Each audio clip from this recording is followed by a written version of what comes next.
বিগত আন্দোলনে যারা প্রাণ দিয়েছে, যাদের দীর্ঘ আন্দোলনের কারণে আজকে আমরা এখানে এসে পৌঁছেছি, তাদের প্রতি শ্রদ্ধা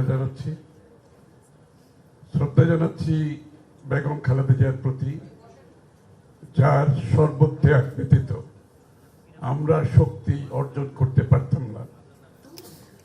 উনি শেখ হাসিনাকে ডিফাই করে জেলে গিয়ে জীবনের বিনিময়ে আমাদেরকে শক্তি দিয়েছেন, সাহস দিয়েছেন, যার কারণে আমরা 15 বছর ধরে রাস্তায় ছিলাম।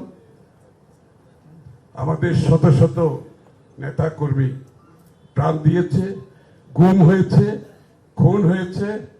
60 লক্ষ নেতা কর্মী আজকে মিথ্যা মামলার শিকার হয়েছে, চাকরি হারিয়েছে, ব্যবসা হারিয়েছে, বাড়িঘর ছেড়ে রাস্তায় রাস্তায় থেকেছে, ধান খেতে থেকেছে। তাদের সকলের প্রতি আমি সম্মান এবং শ্রদ্ধা জানাচ্ছি।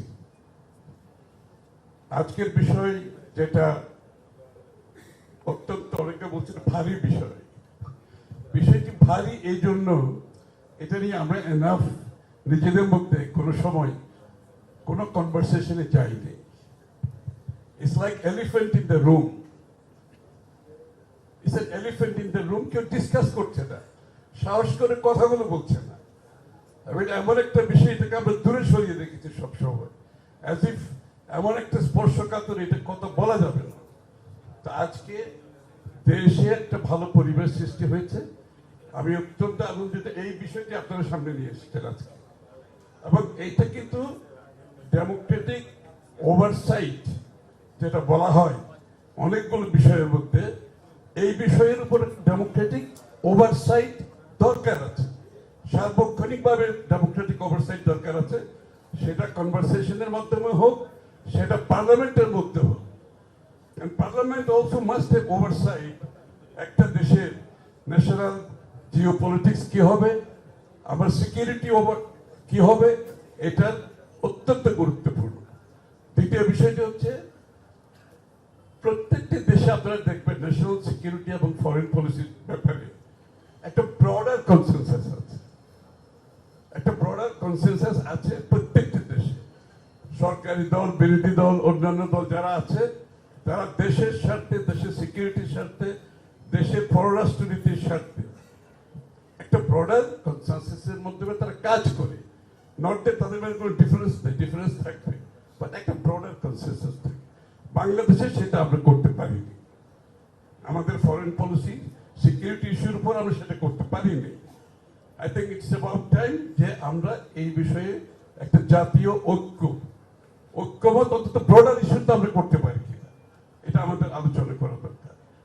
এইখানে সিকিউরিটি ইস্যু আলাপ করতে গেলে আপনাকে আমাদের প্রথমে আমাদের বাংলাদেশে আমাদের কি কোনো সত্যিকার অর্থে ন্যাশনাল সিকিউরিটি আর্কিটেকচার আছে? আমার তো মনে হয় আমাদের কোনো ন্যাশনাল সিকিউরিটি আর্কিটেকচার বাংলাদেশের নাই। এবং সিকিউরিটি বস্তুতপক্ষে আমি যারা বারবার বলি, এক্সিকিউটিভ, লেজিসলেচার, জুডিশিয়ারি, সব লাইনগুলো ব্লার্ড হয়ে গেছে, সবগুলো এক জায়গায় গিয়ে জমা হয়েছে, যেটা শেখ হাসিনাকে কৃতিত্ব দেওয়া ছাড়া আর কিছু দেওয়া যাবে না। খুব সাকসেসফুলি উনি এই কাজটা করতে পেরেছে, এবং তার মধ্যে সিকিউরিটি এবং ফরেন পলিসি তার মধ্যে অন্যতম। তাই আমি মনে করি আজকে আমাদেরকে সিকিউরিটির ব্যাপারে, ফরেন পলিসি, বিশেষ করে সিকিউরিটির ব্যাপারে আমাদের একটা জাতীয় সিকিউরিটি আর্কিটেকচার করার প্রয়োজন আছে। এবং এইখানে আমাদের যত ধরনের সিকিউরিটি ইস্যুস আছে, প্রবলেমেটিক যত সিকিউরিটি ইস্যুস আছে, security is a wider range. Security মানে খালি আমাদের বর্ডারে খুন হচ্ছে কিংবা কেউ আক্রমণ করবে সেটা না। এটা সিকিউরিটি বলতে সাইবার সিকিউরিটি থেকে শুরু করে আপনার ফুড সিকিউরিটি থেকে শুরু করে আপনার ফুড চেইন সিকিউরিটি থেকে আপনার এনার্জি সিকিউরিটি থেকে শুরু করে, কারণ এগুলো প্রত্যেক কিছু কিন্তু সিকিউরিটির সাথে জড়িত। আপাত দৃষ্টিতে মনে হচ্ছে না এটা বোধহয় এনার্জির সাথে সিকিউরিটি। ইয়েস, সিকিউরিটির দরকার আছে। আমার ফুড সিকিউরিটির সাথে আমার ফুড মুভমেন্ট, ফুড চেইন, আমার কোনো ডিসরাপশন হচ্ছে কিনা এটা আমাকে বুঝতে হবে। সুতরাং এইটার একটা focal point. National security architecture ব্যতীত আপনি কোনো ফোকাল পয়েন্ট থাকবে না। একটা ফোকাল পয়েন্ট থাকতে হবে যেখানে এগুলো অ্যাড্রেস করতে হবে। Yes, that security architecture alone কাজ করতে পারবে না। এখানে এইটার কি কম্পোজিশন হবে এটা আমরা পরে আলোচনা করতে পারি, কিন্তু এটারও আবার একটা ওভারসাইট দরকার আছে। সেটা ডেমোক্রেটিক ওভারসাইট, পার্লামেন্টের ওভারসাইট দরকার আছে। যেমন আমাদের দেশে সত্যিকার অর্থে একটা আমাদের গোয়েন্দা সংস্থা, যে কথাগুলো কেউ বলতে সাহস করে না, গোয়েন্দাদের সম্বন্ধে আলোচনা করা তো একটা ভয়ের ব্যাপার। তাই ছিল, আমরা যখন প্লেনে উঠতেছি তখন গোয়েন্দা সংস্থা বলছে খসরু সাহেব এখন প্লেনে উঠতেছে। আমি প্লেনে উঠতেছি, এটা একটা নিউজ আর কি ওদের জন্য। মানে আমার মুভমেন্ট বাসায়, বাড়িতে, আমার অফিসে, সব জায়গায় আই এম আন্ডার ওয়াচ। আমার টেলিফোন, আমার ফ্যামিলি, আমার ওয়াইফ। তো গোয়েন্দা সংস্থার কাজ তো এগুলো না। ন্যাশনাল সিকিউরিটি যেখানে কোনো কিছু অ্যাড্রেস করা হচ্ছে না, তাহলে আমাদের গোয়েন্দা সংস্থার রোল কি হবে ন্যাশনাল সিকিউরিটি আর্কিটেকচার আন্ডারে? এটা আমাদেরকে সিদ্ধান্ত নিতে হবে। তাদের কাজ যে বাংলাদেশের সিটিজেনদের বিরুদ্ধে তাদেরকে ফলো করা, তাদেরকে সার্ভেইলেন্সে রাখা, এর থেকে বের হয়ে, এই কালচার থেকে বেরিয়ে এসে তারপর আবার ফান্ডামেন্টালিস্ট বলে, ইসলামিস্ট বলে যাকে তাকে তার বিরোধিতা করছে মনে করে তাকে ভিক্টিমাইজ করা। তা আমাদের গোয়েন্দা সংস্থার রোল কিন্তু আমাদেরকে সিদ্ধান্ত নিতে হবে আগামী দিনে। গোয়েন্দা সংস্থা, আমাদের পররাষ্ট্র মন্ত্রণালয় কূটনীতিবিদরা কি প্রপারলি কাজ করতে পারছে? I think our foreign ministry has to be revamped. আমাদের নতুন করে চিন্তা করতে হবে। Business as usual foreign ministry যেভাবে চলে আসছে, এইভাবে তারা কূটনীতির মাধ্যমে যে আমাদের সিকিউরিটি ইস্যুস, আমাদের কূটনীতির যে ইস্যুগুলো, ফরেন পলিসির যে ইস্যুগুলো আছে, এগুলো আমাদেরকে নতুনভাবে চিন্তা করতে হবে। যেমন আপনি ফরেন মিনিস্ট্রিতে, আমি মনে করি আজকাল প্রেক্ষাপটে যে কোনো দেশের সিকিউরিটি ইস্যুতে technology is very important. Technology অত্যন্ত গুরুত্বপূর্ণ আপনার ডিপ্লোমেসির জন্য, আপনার কূটনীতিবিদদের জন্য। এবং এআই, আর্টিফিশিয়াল ইন্টেলিজেন্স, আপনি অত্যন্ত গুরুত্বপূর্ণ। আপনার কমিউনিকেশন টুলস, যেটার মাধ্যমে আপনার ডিপ্লোমেসি, আপনি ন্যারেটিভ ক্রিয়েট করবেন, কাউন্টার ন্যারেটিভ দেবেন। যে আপনার ভারতে যেমন ইদানিংকালে যে আমরা যে বিষয়গুলো দেখছি, যে ইন্ডিয়াতে যে একটা ন্যারেটিভ ক্রিয়েট করেছে, সিরিয়াস ন্যারেটিভ, বাংলাদেশের মাইনরিটির অপারেশন হচ্ছে, তারপরে আপনার এখানে ফান্ডামেন্টালিজমের যে ইস্যু, বাংলাদেশের যে সিকিউরিটি ইস্যু, ইত্যাদি ইত্যাদি। কথা হচ্ছে এইটার আপনাকে কাউন্টার ন্যারেটিভ তৈরি করার জন্য আপনার ডিপ্লোম্যাটিক্যালিও আপনাকে এগুলো কাজ করতে হবে। নট নেসেসারিলি আপনি এখানে, আমি বলতেছি না আপনি ফেসবুক পোস্টিং এর কথা বলছি, বাট আপনি টেকনোলজিক্যালি কমিউনিকেশন টুল, এআই এর মাধ্যমে our diplomatic activity should be considered in the future.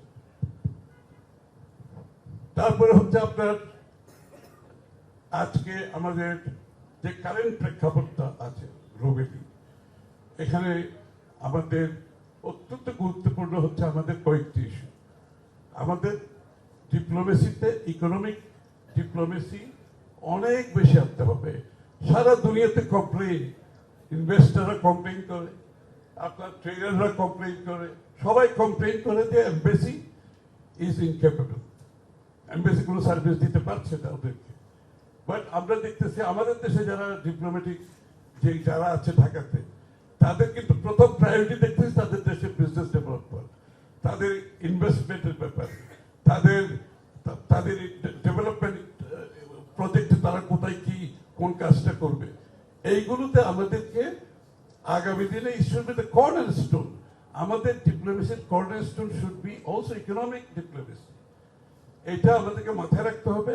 এগুলো also economic security, food security, এগুলো সবকিছু অঙ্গাঙ্গিভাবে জড়িত। আজকে সিকিউরিটি বলতে যা বুঝাই, এটা কিন্তু প্রয়োগ অনেক বিস্তারিত, এবং এই বিস্তারিত চিন্তার মধ্যে আমাদেরকে ইয়ে করতে হবে। আমাদের ফরেন পলিসি, ফরেন অফিসকে আগামী দিনের জন্য ইকুইপ হতে হবে।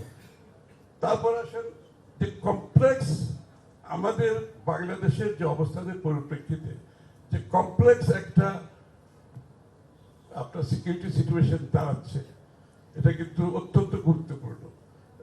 আমার মনে হয় ওবায়দ সাহেব যে কথাটা বলেছেন যে হিল ট্রেডসের ব্যাপারে, আমরা হিল ট্রেডসকে খুব ছোটখাটো ভাবে দেখতে পাচ্ছি যে কি ওখানে Shanti Bahini, but hill tracts is a ticking time bomb for Bangladesh. আপনি হিল ট্রেডসকে, এই যে মিয়ানমারে যে ঘটনাগুলো ঘটছে, আপনারা জানেন আমার 60-70% আমাদের বর্ডার কিন্তু আরাকান আর্মি দখলে এখন। আমাদের বর্ডার না, মানে আমাদের বর্ডার অঞ্চলে ওপারে 270 kilometre 270 kilometre, 60-70%, something like that.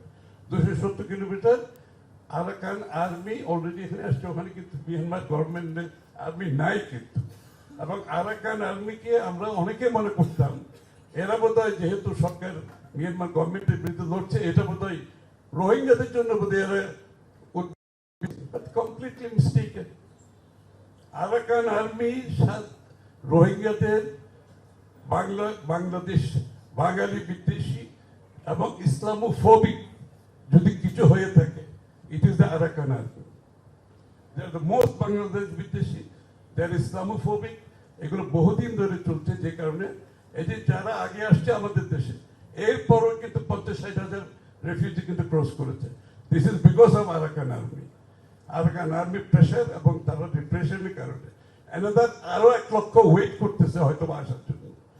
সুতরাং Myanmar situation, Arakan army, Myanmar government, ওদিকে ভারত, চিটাগং হিল ট্রেডস নিয়ে, it's a very complex situation.